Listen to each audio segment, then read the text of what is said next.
Good evening and welcome to tonight's edition of Tysky Sour. I'm Michael Walker, and as ever, I'm delighted to be joined by Aaron Bastani. How you doing, Michael? Very well. I'm incredibly excited because also on tonight's show, I'm joined by Yanis Varoufakis, ex-Greek finance minister, world-renowned economist, current member of the Greek parliament and founder of DM25. How are you doing? I'm very well, and it's always fantastic to be with the two of you guys. Last time we were in London. It was a rather cold day, depressing day, but also uplifting day. It was when we were there to support Julian Assange before the lockdown. And I have to say, coronavirus did get somewhat in the way of that mini documentary, but it is going to come out very soon. Yanis Varoufakis plays a starring role in a documentary about Julian Assange, which is going to come out as soon as possible. But obviously, COVID-19 has put out of kilter, I suppose is the word, everyone's timetables over the coming weeks. Are you in lockdown? When was the last time you left the house? 20-something days ago. Wow. 24, 25 days ago. Yeah, it started earlier here. Believe it or not, our government actually was quicker than yours. Well, that's not difficult to understand. You have somebody called Boris Johnson, to whom, of course, our heart goes out, and we hope that he gets better. But I also hope that he comes out wiser, because he was exceptionally slow in responding to this emergency. Maybe the libertarian in him prevented him from imagining that it is possible for government to do something useful. I mean, the disgracefully slow response of Boris Johnson to the COVID-19 crisis has been one of the running themes throughout our nightly editions of Tysky Sour. For this evening, because we've got you, Yanis, I want to focus on the European Union, because it's not only Brits who can... Must we talk about that? The global pandemics. So I mean, my first question to you was that, I mean, you've been on the front line of, existential crises for the European Union. The last time, when you were there, was in 2015. That was sort of dealing with the mess that was created over the European debt crisis between 2010 and 2015. Have you seen sort of any improvements in the European Union's ability to deal with a crisis when they've been faced with COVID-19? I really enjoy your journalistic oeuvre. You know better than I do, or as well as I do, that there was a meeting yesterday of the finance ministers of the countries sharing the euro. It's called the Eurogroup. It started yesterday, something like 18 hours ago, 20 hours ago. It has not concluded yet. There is complete stalemate. So even to discuss the possibility that they have responded in any timely and rational fashion is to do them a great favor that they do not deserve. There's no expression in the English language of the tragedy of errors. There is a comedy of errors, but it's what I would describe it as. But then again, the situation is so tragic. We have people going hungry in this country, in Italy. The European Union is at an advanced stage of disintegration. Effectively, they lost the hearts and minds of Italians, of 70% of Italians.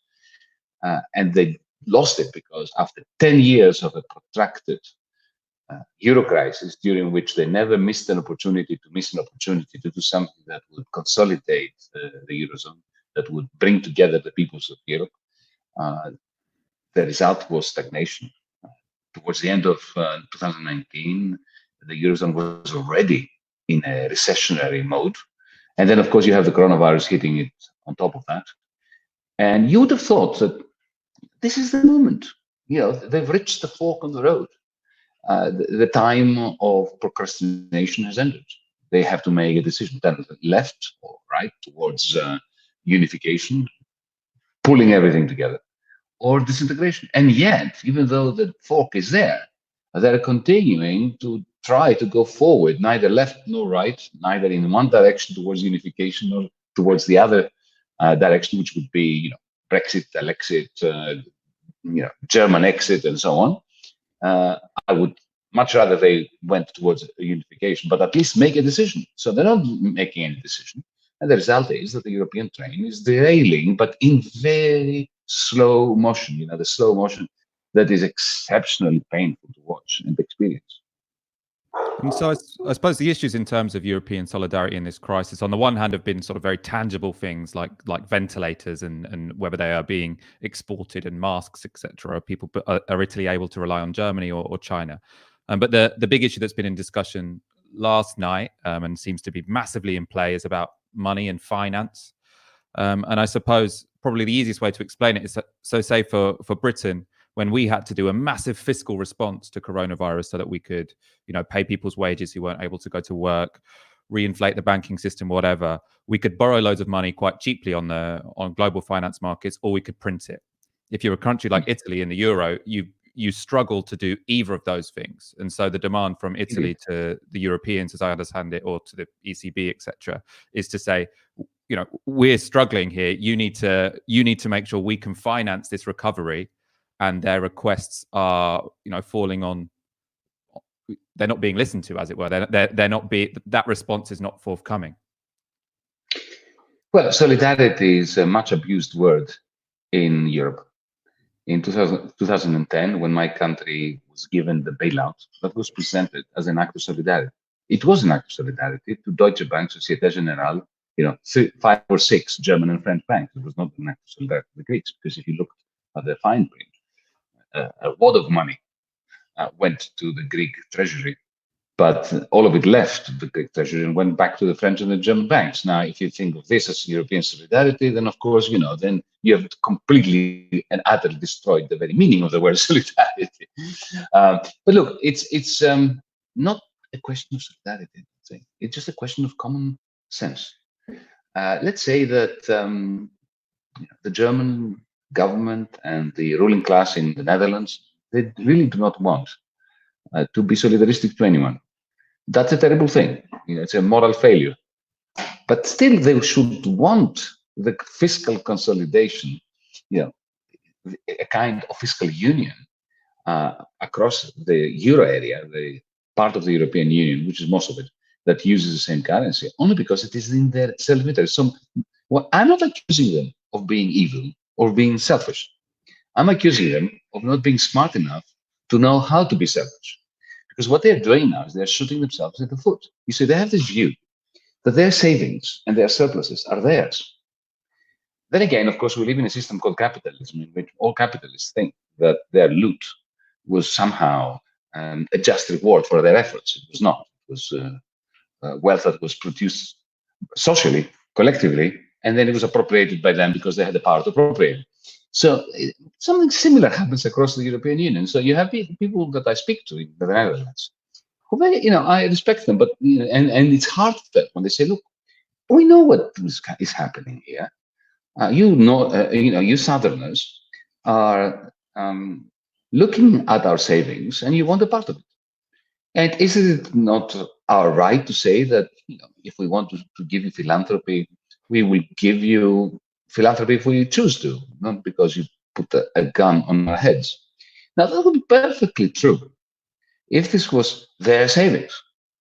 But it is not their savings. I mean, it is, legally speaking, their savings. It's the money they have in the bank account. But without the Eurozone, the money wouldn't be there. And just to understand that, because it's not rocket science. It's not even high-powered economics. It's just complete common sense. If Greece was not indebted, if Italy was not indebted, if we were not basket cases in terms of our state finances, okay, then the euro, the common currency, would be much higher vis-a-vis the dollar and the pound than it is. What brings the euro down is that it is a currency shared not only by Holland and Germany, that are surplus countries, but also by deficit. If let's say you excise, you cut off, you purge the deficit part, then suddenly the euro goes up. The euro goes up. Germany stops selling cars, machinery, propellers to the Chinese. The Dutch economy is completely dependent on the German economy. It collapses. So that's what I say to my friends in the Netherlands. Mate, your savings would not exist if our deficits did not exist. And when you sell us a Mercedes-Benz, and you're very happy that somebody in Greece, an oligarch, is driving around in a Maybach or in a Porsche, yeah, you've got to realize that that Porsche cost us a wad of money that went to a German bank account, okay? And because Greece is a deficit country, that allowed you to have your surpluses. And at the same time, it would not be possible for you to have those surpluses if we didn't have the deficit. Because Michael, permit me to say that, if I have a surplus in relation to you, by definition, it's a simple fact of arithmetic. You have a deficit vis-a-vis me. So you cannot seriously celebrate your surplus and admonish the others for having a deficit. It's not a question of philanthropy, of moral philosophy, of ethics. It's a question of bloody common sense. Excuse my French, but I'm getting a bit exasperated having to have the same discussion now for 30 years. And I seriously have had this discussion now for 30 years. So the situation goes beyond solidarity. It goes beyond questions of virtue, of morality, of moral hazard, of free riding. It's a very simple, economic law. Unless you consolidate and you fiscally unite an area which comprises surplus and deficit regions or countries sharing the same money, the same currency, this thing is going to just blow up, go to smithereens. And that's what's happening now. So they're not good at being selfish. Although I suppose, could you not turn that around and say you're basically saying that the Germans benefit because they get to have a low valued currency because they share a currency area with countries like Greece. If they consolidate, if there is a fiscal consolidation, then won't that ultimately lead to the value of the euro going up? So whilst it can seem unjust, they're being rational here, aren't they, the Germans and the Dutch, when they say we don't want any kind of fiscal union because this situation where you guys are lumbered in debt and we're here in surplus with an undervalued currency, that suits them fine, right? What's going to be the leverage, the bargaining power of the Spanish and the Italians and the Greeks, and when they are trying to get the Europeans, or the Northern Europeans, to change course? Well, 2 points, if I may, in response to your great question. Firstly, it's not the Germans that are better off. It's the German ruling class. Half of the German population are worse off today than they were 20 years ago. And that's a fact. I mean, these are German national statistics. We have a trebling of the number of working poor, people who work full-time in Germany and who are below the German poverty line, a trebling of that number over the last 20 years. So there's something rotten within this monetary union, not just in Greece and in Italy, but also in Germany, because Germany is a country that is swimming in surpluses. They have a budget surplus, or at least had one until the coronavirus hit. They had banks that they were awash with liquidity. They had corporations that were saving billions and billions and billions. They had a population whose savings were quite high. And yet, half of the population are worse off. So there's something to the matter there, okay? Secondly, let me come to the gist of your question. If you have a fiscal union, then you can work out precisely how you're going to manage your currency as well, in the same way that Britain does, in the same way that, because Britain is a kind of federation. You have Yorkshire and you've got Surrey. These are like a Germany and a Greece within the United Kingdom. Now, if Surrey had to pay for its own unemployment benefits and Yorkshire had to pay for its own unemployment benefits, and they had separate fiscal positions, I can assure you that what would happen today is that the whole of the United Kingdom would be worse off, right? And even if you had some excessive surpluses in Surrey, the capacity of Surrey to export to Yorkshire would be circumscribed. And as for the value of the pound, or the euro in the case of a federated euro area, you just calibrate it. If we had a fiscal union, we could tailor-make our monetary policy. We could inflate the economy if we wanted to reduce the value of the euro, but we could do this rationally. We could have the tools of fiscal policy at the euro level and of monetary policy. At the moment, we only have, the euro area is like a giant with one leg. Every other country, like Britain, like the United States, like Australia, they have two legs. One leg is a treasury that issues debt on behalf of the whole federation, kingdom, whatever you call it. And the other leg is the central bank. The euro area has only one leg, standing just on one leg that is the ECB. A giant standing on one leg is rather unstable. I'm going to ask you one more question before handing over to Aaron, and it's going to involve reading back a quote to you, which I think you made a couple of weeks ago. I suppose what you're talking about, like fiscal union, and a grand political bargain, is very ambitious. One would have thought that merely coming together to issue euro bonds or the corona bonds in the time of a sort of global pandemic is far less of a commitment than what you're asking for, and the Europeans can't even manage that. So if they're not reaching this low threshold of political solidarity, it seems a bit far-fetched that they're going to go as far as what you're hoping for. And I suppose I'll read back your quote from a couple of weeks ago. It was in the Telegraph. I don't know who you said it to. So you said, "I don't think the EU is capable of doing anything to us other than harm. I opposed Brexit, but I have now reached the conclusion that the British did the right thing, even if they did it for the wrong reason." So has coronavirus converted you to Lexit at this point? Not to Lexit. Let me tell you what converted me to. I think that we should all rethink our positions as facts evolve. Keynes said, "When the facts change, I change my mind, sir." Remember that? Firstly, I do not regret fighting against Brexit, because the wrong reasons were toxic and they had to be fought. The xenophobia, the false claims about the amount of money they would spend on the NHS and all that, it had to be fought. The concentration on banning free movement. I'm a staunch believer in doing away with borders. Those are the reasons why I would fight against Brexit again.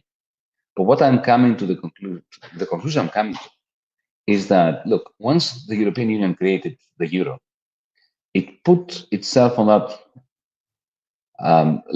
sort of road leading to the junction leading either to unification or to disintegration. And I think that surreptitiously, subconsciously, a large segment of British society, both Tories and Labour and so on, I had a gut feeling that was right, that this Europe is incapable of moving towards federation, towards that which needs to be done in order to unify. And since it's going to disintegrate anyway, we might as well bail. So that is not Lexit. The Lexit position is a position where you actually say that it is a progressive agenda to proclaim the importance of leaving the European Union. I still don't believe that. And that's why I'm not proclaiming that Greece should leave the European Union. But coming to your question, what should we do? DiEM25, our movement, has been running now a campaign for 4 years, ever since our inception, which we label constructive disobedience. We constantly put forward proposals of what needs to be done. And they are moderate proposals that could be implemented tomorrow morning, even within the existing rules of the European Union. Okay, I won't bother you with the nitty-gritty, but what we are proposing, the Eurobond, which we say the European Central Bank should issue, and it could do it tomorrow morning legally, without a fiscal union even, but in order to create a bridge that can be a 30-year-old bridge leading to fiscal union. These things can be done. So this is a constructive part. And the disobedience is what I did in the Eurogroup when I was a finance minister. Say no to everything. Veto the hell out of all those stupid ideas that are destructive for 50% of the Germans, for 80% of the Europeans, and lead in any case to the disintegration of Europe. You see, this is the fundamental difference I have with the Lexities. The Lexities say, we want to get out. For me, that is a great boon to Nigel Farage, to those who want to get out on the basis of nationalism. My view, and the view of DiEM25, is no, we are not going anywhere, folks. Here is what we should do in order to stay together. But if you continue to insist on things that constitute effectively stringent austerity for the many and socialism for the bankers, we're going to veto it. And if this means that the EU will be blown up, you're responsible for it. Okay, I'm going to bring in Aaron in a moment. While you're watching Navarro Media, you're watching Tysky Sour. As you know, this show is only possible because of your kind support. Please go to support.com/support and give us the equivalent of 1 hour's wage a month. As ever, like this video. It helps us in the algorithm. Share it on Facebook, share it on Twitter, and make sure you are subscribed to the Novara Media YouTube channel. Yeah, it's novaramedia.com/support. Michael was put off by that. I don't know if that was Michael's dog or Yanis's dog. Yanis, you still there? My dog. His name is Mowgli. Mowgli. Oh, sweet. Mowgli. What breed is he? He's a Labrador. Oh, lovely. He doesn't know it. He thinks he's a human being. So you said that you don't think Greece should leave the Eurozone. Should Italy or France? No. Allow me to be precise in my words, because these are sensitive times. Yep. I'm prepared to leave the Eurozone. I was prepared in 2015 to leave the Eurozone. That's why I was so demonized by Brussels, by Frankfurt, by Berlin, even by the oligarchy here in Greece. But it's one thing to say I'm prepared to leave the Eurozone. It's quite another thing to say I want to leave the Eurozone, or I'm proposing to leave the Eurozone. What I was saying is, okay, here are the conditions for me to put my signature on anything, on the dotted line of anything. Let's do these minimum things so that we can all stay happily in the Eurozone. And if you want to throw me out because I'm taking that position, go ahead.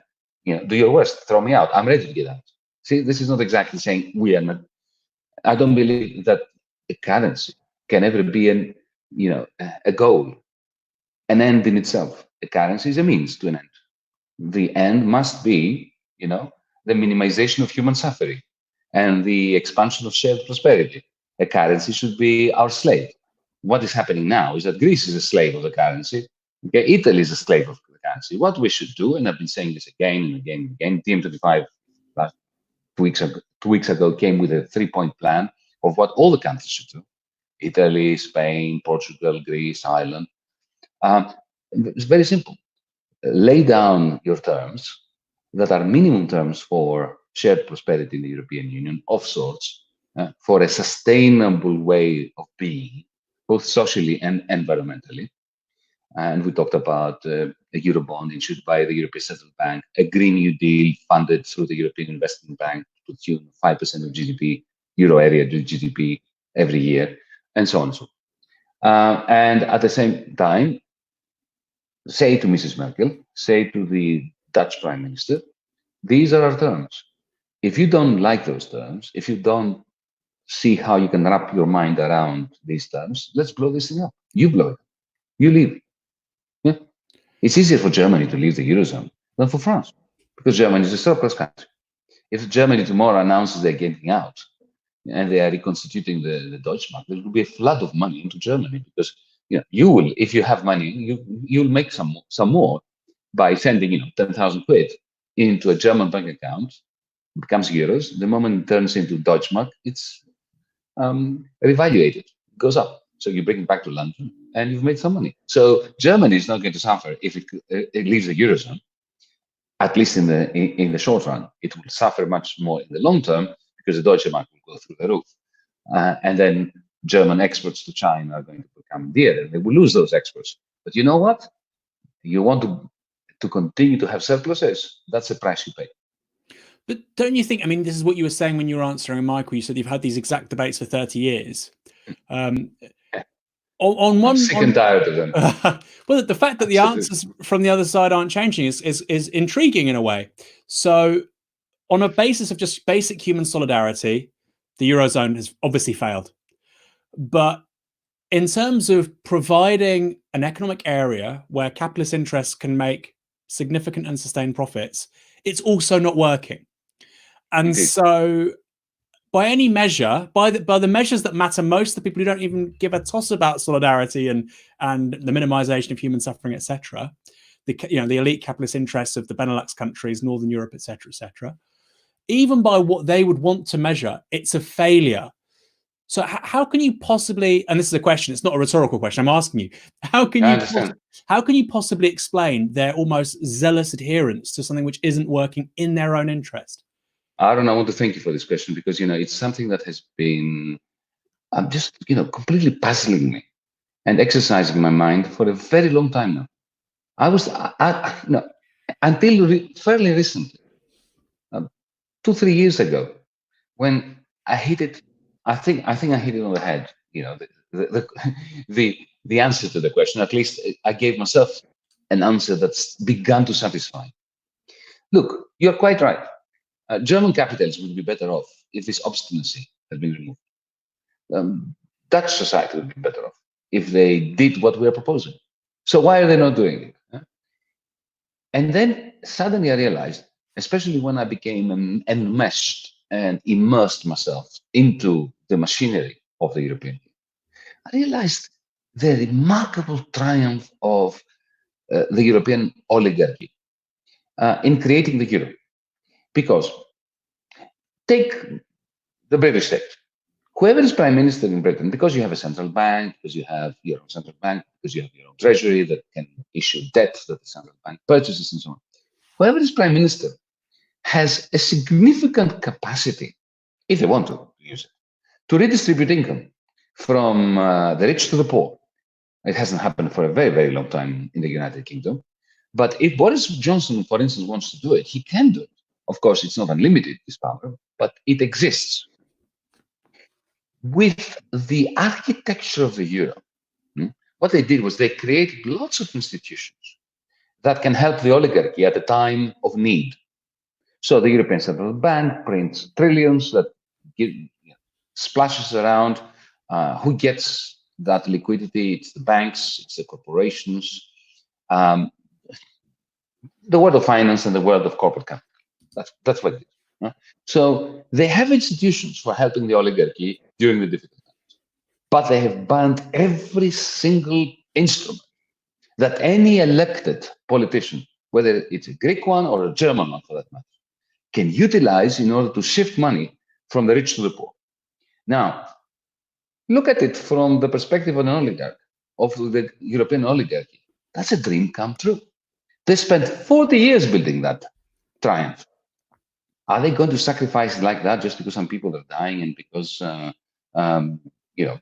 Greece is bankrupt? And even if they feel that there is a strong probability that we are right, or I'm right in what I've been saying so far tonight to you, and that the euro may blow up, I think there is a rational reason from their perspective to risk the destruction of the euro area and significant losses to themselves if the probability remains relatively high of maintaining the current architecture of the eurozone that prevents any distribution of income from the rich to the poor.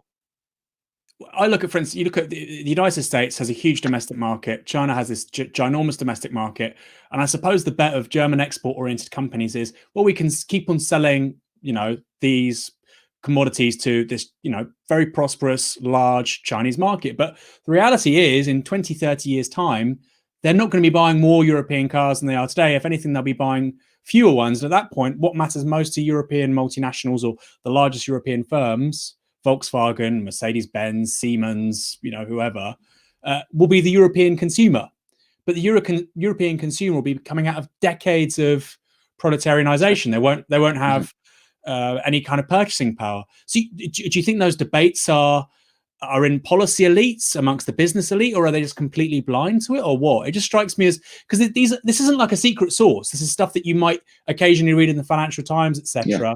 So it's a live political debate, but it never seems to feed through into any kind of policy conversation or political measures taken by European institutions. In the last few months, it has fed into policy conversations, even in Germany. Right. But it has not sipped through the walls of power, of the corridors of power. It has really not sipped through. And I think that, well, by the way, I think that you're too optimistic on behalf of German manufacturing. They've lost the train. They've lost the train completely when it comes, they've missed the train completely when it comes to car manufacturing. No? That's gone. That's gone. Because electrification is now a must, and German industry is simply not up to it. Even if they produced electric cars, most of the value added will be Chinese, because the Chinese know how to produce the batteries. And 80% of the value added of an electric car is the battery. So yeah, I mean, the 10 years of the Euro crisis have depleted the dynamism of European capitalism. European capitalism and German capitalism have suffered a historic defeat in the last 10 years. And I don't think they even realize that, because they are awash with liquidity produced by the European Central Bank. But they don't realize that this is all hot air, really, in terms of their capacity to reproduce what we leftists referred to once upon a time as capital accumulation. But going back to your main point, why is this policy debate, which is now happening, not managing to penetrate the echelons of power? I think it's what I said before. They worked so hard for so many years to ensure there is not a single institution in the Eurozone that can threaten the dough of the oligarchy, that can threaten to shift some of the surpluses of the oligarchy to the dispossessed. That they're hanging on to this triumph, even as the whole ship is sinking. And, this is irrational on their behalf. But then again, have we not had enough evidence over the last 100 years that European ruling classes are perfectly capable of damaging themselves through a totally and utterly inane maintenance of projects that have failed? Michael, do you have any more questions? I mean, I had one more question, but I guess we don't want to waste. You do one more, and then we've got to let Yanis go. So you do yours quickly, and then we'll let him go off to save the Eurozone from behind the scenes, hopefully. So if you look at, obviously, the intransigent, the Dutch are basically the kind of the puppet for the Germans. But if you look at these two intransigent kind of countries, both of their governments are effectively quite broad coalitions. Do you think that itself is a problem, that the composition of the European Union, all these different countries, often it's more than a single party in government? There's just never going to be the ability, the elasticity to deal with crises like this, to innovate. So is that a structural fault of the European Union and, the fundamental inability to become that federation? Because it seems to me that, No, I don't think so. You don't think so? Okay. No, do you know what I think the problem is? Who is the worst culprit coming from a left-wing perspective? Yeah. The Social Democrats. They're the scourge of the earth. They're the worst of the worst. They're just appalling. Look at the Social Democratic Party in Germany. In 2015, I experienced them up close and personal. They were so duplicitous. They were saying all the right things to me personally, and behind my back or in front of the cameras, they were out Schäuble. They were more right-wing than the right. Look at them today. Have you heard a single voice from the Social Democratic left in Germany talking about a European solution? No. Complete quiet. They talk about shifting some monies from the rich to the poor in Germany. But for a European solution, nothing. For me, the key to understanding the failures of the political center left and center right, to bring about a civilized response, a sensible response, a quasi-rational response to this crisis, the key to understanding it is the complete sellout of social democratic parties. And let's finish off in a way that is maximally depressing. And now with the passing of Jeremy Corbyn's leadership, the Labour Party is shifting very fast towards the direction of becoming part of the problem and not part of the solution.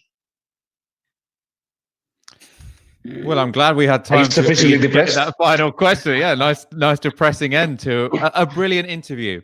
As ever, has to be expected. Thank you, Michael. Yanis Varoufakis, thank you so much for joining us this evening. Thank you, Yanis. We will speak again soon. See you soon, yeah. And keep watching Novara Independent Media. Thank you, mate. Good Bye, night, folks. Bye. Thank you. I love him. I love him. Yeah, he's such a good speaker. I love him so much. We're gonna, I suppose, we'll reflect on that conversation for a moment. Then we're going to talk about the media and various journalists from disreputable newspapers calling for us to go out and buy the Sun, so that we can still have a trustworthy media in this country. Obviously, we're not quite buying this. We're also going to talk about Bernie Sanders dropping out of the race. So huge story.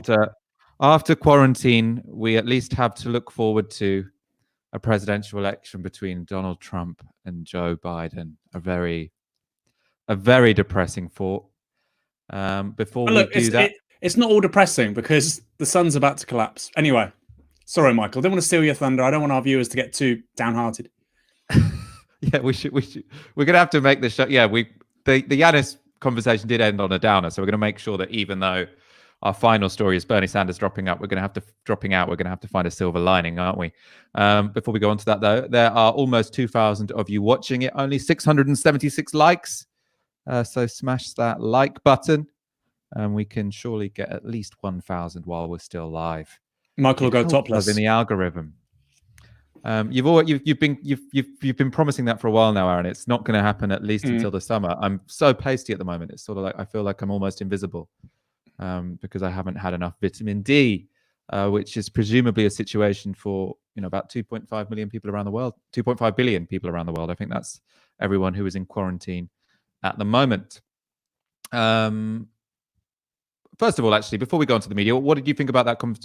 Are you convinced by the idea of having a still having a project to reform the Eurozone, or do you feel like it's not happening? The Eurozone, feel like it's flogging a dead horse at this point. I mean, this is why I was Lexit in 2016. I wasn't Lexit. I was Leave in 2016 because this is how this was the script. This was the script. The European capitalist class doesn't even recognise its own self-interest, let alone the solidarity bit, let alone the helping working people out bit. So why should the radical left try to help them? Come to their rescue. So I never bought it, and the Remain and Reform stuff was always it's bollocks. It is bollocks. It is a complete lie. Sorry, I mean I know we've got lots of Europhiles. I would one option is this can work if you have a. By the way, I'm not saying the idea of a European Union can never work. It has to have fiscal integration, fiscal union, probably political union of some kind, greater centralization of political powers, centralized industrial policy, harmonized taxation rates. Then it'll work. But that's the do people want that? Is it happening? Yeah. So as it is currently constituted, nah. I think that's actually why it was particularly interesting that Yanis ended on the question of the German Social Democrats, because that's where I think you get into the question of why the trials of the Eurozone aren't necessarily because the oligarchs haven't yet been overthrown. It's the sort of fundamental contradiction between having a monetary union when you don't have a demos. So a monetary union requires a fiscal union requires a demos. And the Social Democrats, I mean, they're not stupid. Presumably the reason they've decided to not speak up in favor of fiscal transfers to the Italians and the Spanish is because they recognize that that's not something that the German working class are particularly keen on doing. And there aren't really any historical examples where you have had a fiscal union between independent sovereign nations. In the United States, the analogy is made in the United States when they made a fiscal union in a similar situation of crisis, but they had a demos, they were all speaking the same language. It is difficult to see what the theory of change is going to be that gets you to the kind of Europe that Yanis Varoufakis wants. I mean, Fox has to move on. I just want to say one quick thing. The only time that we've had, fiscal economic integration, it's preceded political integration, which the German Zollverein in the 19th century. You had economic union in northern Italy before you had the Kingdom of Piedmont become the Kingdom of Italy. But it's never happened in a democratic polity before. It's never happened in a democratic polity with universal suffrage. So again, these expectations, the idea that I would say to people, would you put Jeremy Corbyn and Corbynism on the line for a second referendum? Yes. But then you're really stupid because it's highly unlikely to work because there's literally no historic precedent for it. There are plenty of historic precedents for a successful, moderately social democratic program. Anyway, we're 40 minutes in. Let's crack on with laughing at the Sun newspaper. And Yanis wasn't for a second referendum. Always important to remember. He was for Remain and Reform, but once he was for respecting the result. The media and COVID-19. So if you have been on Twitter over the last couple of days, you will have seen the hashtag buy a paper. And the people or many of the people telling you to buy a paper are from some of the country's most disgraceful, I suppose, right-wing tabloids. We're going to mention later that, of course, there are many media outlets who are struggling during this period of time, who we hope survive. But the Sun isn't one of them. Let's go through some tweets from Sun journalists. So we've got the political correspondent at the Sun, Ryan Saby. He tweets, journalists, production staff, printers and distributors work 24/7 to deliver the country's brilliant newspapers, providing a lifeline of trusted information for millions during this crisis. A paper costs less than a cup of coffee. Do your bit. Hashtag buy a paper.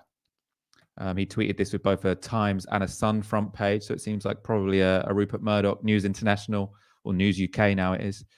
Email has gone around, and we can now go to Tom Newton-Dunn. His tweet thus ends another extraordinary, harrowing and difficult day in journalism, because they're the true victims. All of us working on newspapers. Do you know what I mean? It's like Boris Johnson's got into ICU and he's like, this is such a difficult day for journalists because he's such a close friend of all of us. It's like, shut the fuck up. You were saying that junior doctors should be like, go out of the door. Shut up. Exactly. All of us working on newspapers at the moment are doing our level best to provide trusted information about hashtag COVID-19 crisis. Please support our industry and hashtag buy a paper. Dreadfully sad that Tom Newton-Dunn has to worry during this period. That, went to Eton. Did he? I didn't know that. Good old Tom Newton-Dunn. Anyway. Now, from Dan Wootton, executive editor at The Sun, Britain's brilliant newspapers provide a lifeline of trusted information for millions during this crisis. A paper costs less than a cup of coffee. Do your bit and keep journalism alive for future generations. Hashtag buy a paper. The best thing you can do for future generations, for our children, I'm probably not going to have any, but is to allow The Sun to die a slow death, because it's never played a positive role in society. Let's look at the key messages here. They're trusted. So what they're saying, they're trusted and they'll help us get through the COVID-19 crisis. Before going to you, Aaron, I thought it'd be good to get a few examples where they've certainly fallen short of these standards. I mean, so one quite recently was during the general election. Tom Newton-Dunn, so someone who wrote one of those aforementioned tweets, who was feeling rather sorry for himself that he had to cover the COVID-19 crisis. He wrote under the title Hijacked Labor, this strange, bizarre conspiracy theory that links me, you, a bunch of sort of left-wing organizations, and said that this was, the shadowy organization that surrounds Jeremy Corbyn. It's actually part of his Wikipedia page. I just wanted to get that up because I think it's quite funny when you have a section of your Wikipedia page called Far Right Conspiracy Incident, and then you're tweeting about trusted news and why we should buy your paper out of solidarity. I'll just read the first couple of sentences. In December 2019, Newton-Dunn wrote an article for The Sun titled Hijacked Labor, in which he reported that former British intelligence officers had produced a chart alleging that Jeremy Corbyn is at the centre of an extraordinary network of hard left extremists. It later emerged that the ultimate source included the anti-Semitic far-right website Aryan Unity, not particularly subtle there, and the Millennium Report, the latter described by Vice as an anti-Semitic conspiracy site known for publishing articles with titles like The Jewish Hand in World Wars. So this was a big splash that Tom Newton-Dunn put out in the politically important moment of a general election. He wants us to support his paper out of solidarity so the country can have trusted news. I thought it would also be useful to go back to their performance during the last significant global pandemic, because obviously they are saying that, in a time of national crisis when health is at stake, it's important to have trusted print newspapers so that people don't get caught up and succumb to conspiracy theory and fake news. Let's look at a couple of headlines. Quite right. From during the AIDS crisis. I'll just read out two of them. US gay blood plague kills 3 in Britain. So that's The Sun during the AIDS crisis in the 1980s. And in case you're worried about fake news, straight sex cannot give you AIDS. Official. They also, in the 80s, this was in 1989, ran an editorial that said, at last the truth can be told. The risk of catching AIDS if you are heterosexual is statistically invisible. In other words, impossible. So now we know everything else is homosexual propaganda. And you might be saying, you're looking back into the dregs of history. This is the 1980s. Of course, The Sun are far more progressive on issues such as AIDS and HIV. Nowadays, I just want to go back to a story from 2019 where Gareth Thomas, a Welsh rugby player, it was revealed by a journalist to his parents that he was HIV positive before he was able to tell them. And in an interview with BBC Radio 5 Live, he strongly implied that this was The Sun. No one really has any doubts that it was The Sun who, outed is the wrong word to use in this context, but who told his parents that he was HIV positive before he was able to do so. So the Sun are scum. Do not trust them inside or outside of a global health pandemic. And whilst there might be some media organizations we would like to support, good riddance. If they die during this period, that will be the one good outcome from COVID-19. Aaron. Yeah, no, there's one more thing as well. We haven't got a quote of it, but it's again from some of their reporting on the AIDS crisis in the 1980s. This is from February 1985. All homosexuals should be exterminated to stop the spread of AIDS. It's time we stopped pussyfooting around. Now that was that was quoting an anonymous psychologist. So obviously they didn't say that. The anonymous psychologist so there was said sort it. of, yeah. Right? The anonymous psychologist. Now there was plausible deniability. Yeah. Now, if you think I'm making that up, it's cited. It's in a book. It's in a history about the Sun newspaper. I quoted it in a video I've done in terms of a recommended reading list. Stick it up your punter. Excuse the name. But it's about the first 20 years at the Sun newspaper under the ownership of Rupert Murdoch. Horrific.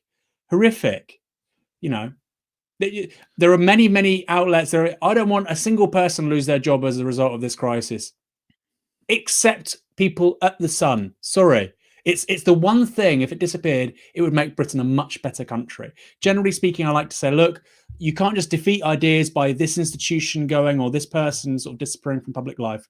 The Sun is cancerous. All right, we'll do one last one. So this is them.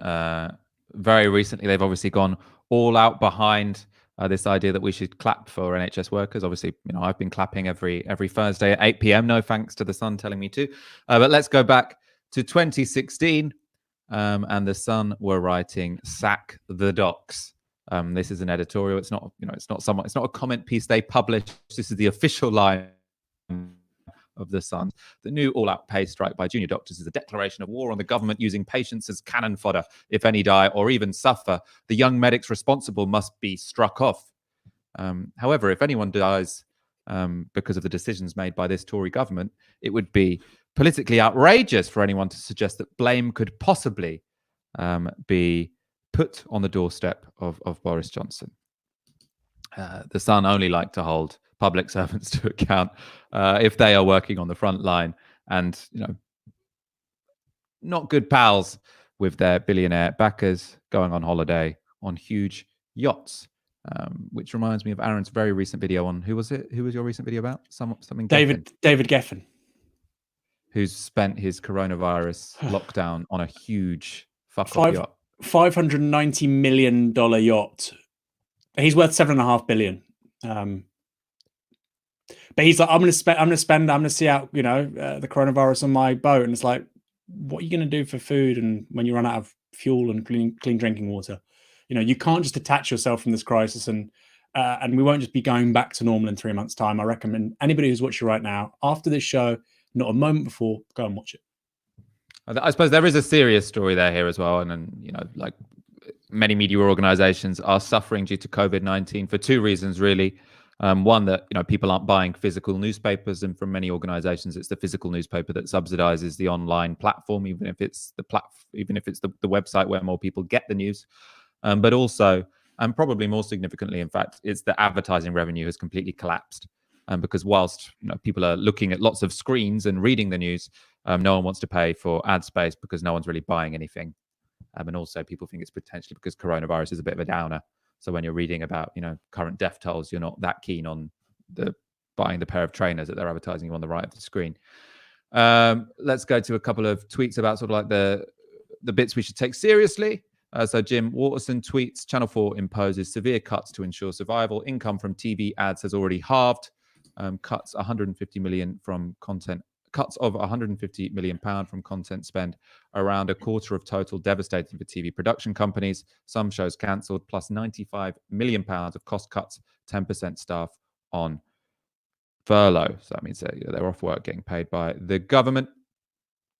And analysts estimated that Channel 4 had the finances to survive for only 6 months without making cuts. Also, the Jewish Chronicle and Jewish News have both gone into administration. Aaron, which parts of the media will survive COVID-19? who was I muted? I think it's interesting. Anybody who has a paywall, I think, will be generally okay. I think if people were willing to pay for your content before, I think you're generally okay. The New York Times, the Washington Post, anybody who has a membership kind of based model, whether it's the Guardian or whether it's us, so it's people that voluntarily are trying to support a media outlet because its values resonate with them. I think they're okay, but I think websites that basically operate on advertising have big problems for the reasons you've already outlined. And then daily print newspapers, I mean, they were already dying. In the late 1980s, the Sun had a daily circulation of 4 million. It was going to go below 1 million in the next year or two anyway. It's going to go well below 1 million. Probably go to 500,000. I'm not going to speculate. Well below 1 million this month. We'll find out around April 20th with the circulation numbers. So I think principally it's going to be online clickbaity sites, and daily print papers have big problems. Well, the clickbaity ones might suffer because they're based on ad revenue. Oh no, you're saying they're the sites that have problems. Sorry.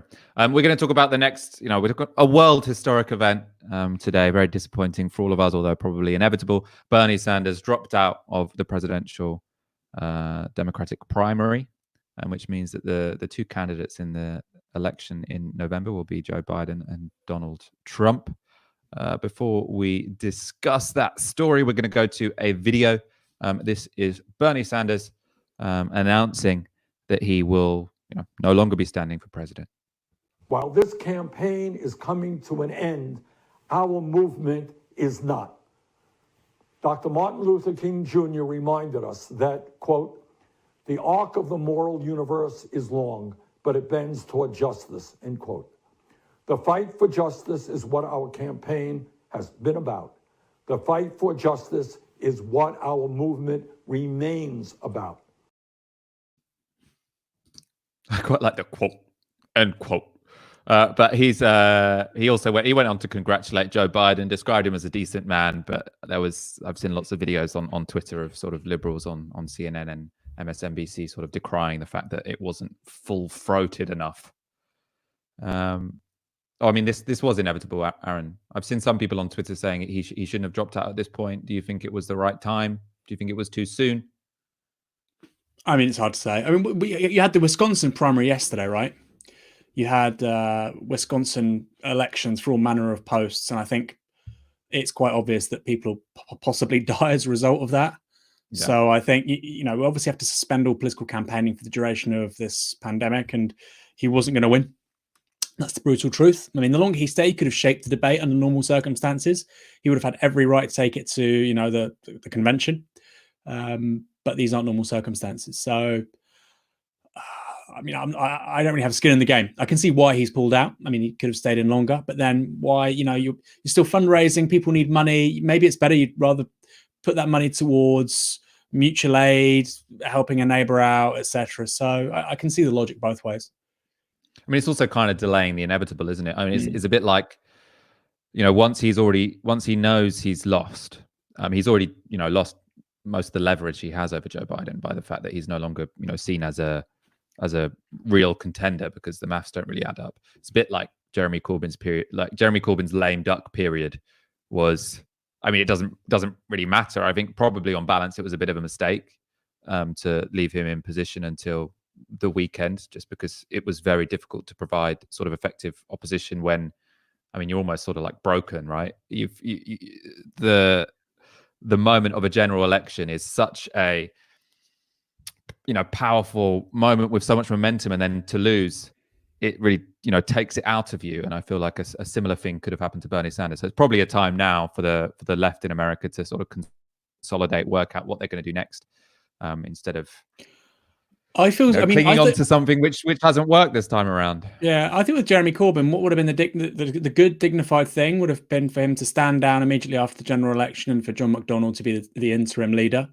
I think that would have been good for Jeremy Corbyn. It's kind of sad that maybe he didn't want anybody to do that, but it just does speak to a general absence that people weren't looking out for him. I'm not saying that he's somebody. It's the toughest thing you're ever going to go through as a politician, is getting to the very top, falling just short and losing. It's tough. And Ed Miliband, straight after losing in 2015 went on holiday. Ideally, that's what you should be doing. Sanders should ideally go on holiday. Obviously, he won't because, or I hope he won't. He's not allowed to. I don't think there's flights going abroad. No, but he could go to Vermont or somewhere in the woods. You know, he shouldn't do that either. I'm not suggesting he should. So yeah, I agree with you entirely. But yeah, maybe you want to talk about quickly. It hasn't worked this time, but what people can learn from it. What might happen next? Well, I suppose. I mean, I always said about Bernie Sanders that he has kind of done. If what you're interested in is a version of left populism.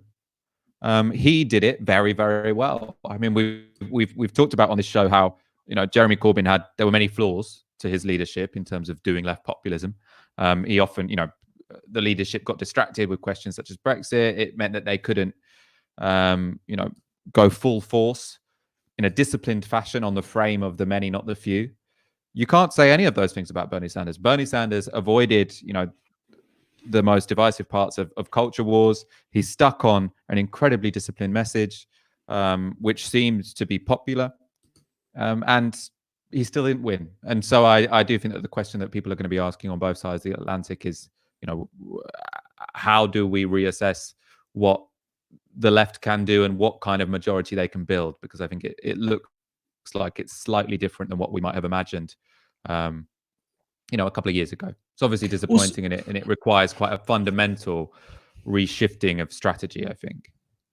And I think also a lot of people looked at this project with regards to Sanders, with regards to Corbyn, as kind of like an inversion of what Reagan and Thatcher did with the Republican Party, with the Tory Party. But the grim reality is that Margaret Thatcher, she was only ever nominated by one member of the shadow cabinet, Keith Joseph. She was confronted with a similar task to Jeremy Corbyn in terms of not just winning power, but winning the leadership of her own party. All the countervailing pressures of, you know, it's about the centre ground. Those people backed Ted Heath. She went on to win 3 times. Now, I think Corbyn could have won a general election. I think Corbyn could have triumphed. The primary reason why he didn't, and the big difference between Sanders and Corbyn and Reagan and Thatcher, the big reason, I'm not saying the only reason, is that actually the centre-left was far more resistant to leadership coming from the left than was the case with the centre-right with the rise of Thatcher and Reagan. Once they were defeated internally through primaries or through a leadership election, they allowed those people to run those parties, to be in charge of those parties. Of course, there were disagreements, etc., but there was nothing like the resistance you saw from the Labour and Democratic Party establishments. And I think that's the one thing I've learned in the last several years, is that, quite frankly, the centre-left in no way wants to accept leadership from the left. And that's not a moral criticism, it's just an observation. And they still think it's as impossible, as implausible to them as the law of gravity. And that's a lesson the left has to take forward and has to really work on. You know, we have to build our own institutions. We have to build our own mass support. We're going to have to build our own people in the media. We're going to have to build power street by street, town by town, city by city, in a way that, to a certain extent, circumvents these people. You can't do it entirely, but we're going to have to do our best, because the reality is, unless they're in charge, they don't want to work with the left. We're going to, you know, halt this conversation here, because we're probably going to talk a lot about this tomorrow. We're going to try and get an American on to ask what is next for the American left now that Bernie Sanders has dropped out. Probably get an update on what's going on with coronavirus in the US. Incredibly interesting, often quite bizarre and surreal. The American response to coronavirus, or at least, you know, the presidential response. Michael, before you go to questions, can I just make a point?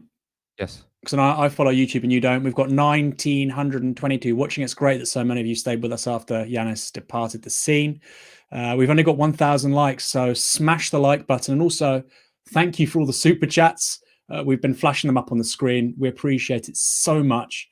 We want to be able to take advantage of this very strange period of media volatility. We talked about the Sun having its problems. We want to help take advantage of that in a positive way, publish good progressive articles, good progressive people, and make these arguments that the broader public at large. Thank you for helping us do that. We're just going to take one question today, which is from Grimmuck Hobbs. Might have pronounced your first name wrong. Apologies if so. What action should the UK left be preparing to take once lockdown restrictions are eased? I think there's a couple of ways you can take that question. So one, you know, what action should the left be taking once the coronavirus crisis subsides? And, you know, we've been talking a lot on this show about how we need to be creating the space that means the good parts of the government response we keep, so an expanded welfare state. The attitude that frontline workers, genuine frontline workers, genuine key workers, have to get paid properly, so that we value the labor of bus drivers and shelf stackers and nurses more than bankers, who this crisis have shown don't add much. But then I think in the shorter term, the question is less what we do once lockdown restrictions are eased, but what role we play in terms of how lockdown restrictions are eased. Because there is going to be a big, well, obviously the media are going to present it as not political. They're going to present it as just what the scientists are advising. But obviously the reality is going to be there's a political decision that has to be made about how one eases the lockdown. Because when this ends, we're not going to be able to go back to normal. They're not just going to be able to say, oh, everyone continue your life as usual. There's going to be an attempt to have a partial restarting of society. And obviously who goes first, what happens first, will depend on what priorities the government have. So, I mean, I might think if I'm thinking completely separate from the economy, what might I, sort of in my ideal world, want the end of the lockdown to look like? I think about my life. What I'd like is for everyone to be able to go outside whenever they wanted, to go to parks. Probably we'd still keep pubs and restaurants closed, cinemas, inside places for entertainment we'd keep closed, and then sort of big shops, big businesses that I don't think many of us are missing. And we'd also keep closed, and we'd continue having the people who work for Primark getting paid by the state. I imagine that's not necessarily the order that the government are going to want to go in. It might not be the order that Primark want to go in. So they might be tempted, the government, to open up those businesses before they let all of us go to the park, for example. Or we could end up with this sort of bizarre social apartheid where you're allowed to go outside if you've got an immunity certificate, but you're not if you don't. So I think it's less the question of what we do once lockdown restrictions are eased, but how we approach the question of in what form are the lockdown restrictions eased. Aaron, any thoughts on that question? You answered it perfectly. I mean, the main political point for me is we now need to understand we're going to see public spending deficits, current account deficits, in terms of the state spending more than it brings in through general taxation, on a par with what we saw after the global financial crisis, circa 10%. And I think that's going to be the starting point for left-wing politics. And so the idea that, we've got the adults back in the room, we can go back to sensible politics, that was nonsensical after 2008. It's even more nonsensical now. And that to me is the big thing. What does a coalition between the left and the centre left, people who support Jeremy Corbyn, but now, happy to see Labour led by Keir Starmer, or people that were backing Bernie Sanders and are looking forward to 4 years' time, who they're going to back. How does that coalition operate? How does it change things in a productive, progressive way for working people under conditions of 10% deficits? Because the last time that happened, basically the offer from the centre left was, we'll do the same as the centre right, just slightly more slowly. And so I think that's really one to watch out for. Nice one. Final thing I'll read out. Ty and Hall tweets on the hashtag Tisky Sour, ripping into the sun has made my day. Hashtag don't buy the sun. That probably doesn't need to be said to anyone. I'd like to, actually, if you're one of the few people who watch Tisky Sour and I was going to say, if you're one of the few people who watch Tisky Sour and read the sun, email me.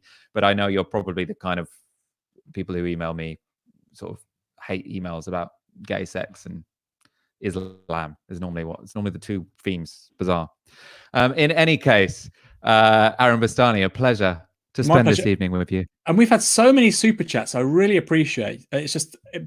It's fantastic. And if you like what we do, go to novaramedia.com/support.